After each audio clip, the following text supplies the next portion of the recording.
नमस्कार मंडळी, स्वागत आहे आपल्या यूट्यूब चॅनलवर तू ही रे माझा मितवा या मालिकेच्या आजच्या भागात आपल्याला असं पाहायला मिळतं की आता इकडे एंगेजमेंट झालेली असते अर्णवची। तर आता इकडे एंगेजमेंट झालेली असताना आता अर्णव रूममध्ये जातो आणि तो खूप रडत असतो, त्याला खूप वाईट वाटत असतं। तेव्हा आता अंजली त्याच्याकडे बघते तर अंजलीने आता राहावलंच जात नाही। तेव्हा आता अंजली आजीजवळ येते आणि आजीला जाब विचारते, आजी झालं तुझ्या मनासारखं, तुला जे वाटत होतं ते झालं तुझ्या मनासारखं। माझं चिंटूची अजिबात इच्छा नाही आहे लावण्यासोबत लग्न करण्याची, पण तरीसुद्धा तू त्याला जबरदस्ती करते। तेव्हा आजी म्हणते मी जबरदस्ती नाही करते, मी त्याच्या पुढच्या भविष्याचा विचार करून त्याला लावण्यासोबत लग्न करायला भाग पाडला आहे।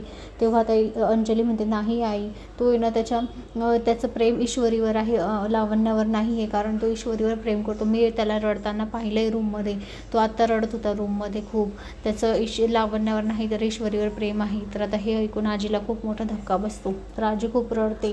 तर आता इकडे अंजलीला हे बोलता बोलता चक्कर येऊन जाते। मामा म्हणतात अंजली अंजली, तेव्हा आता आजीसुद्धा घाबरून जाते। आजी म्हणते अंजली बाळा काय झालं, सगळं माझ्यामुळे झालं, स्वतःला दोष देत असते आजी। तेव्हा आता मामा आता आकाशला बोलवतात, आकाश इकडे बरं, हे बघ अंजलीला चक्कर येते, प्लीज डॉक्टरला बोलव, अर्णवला बोलव।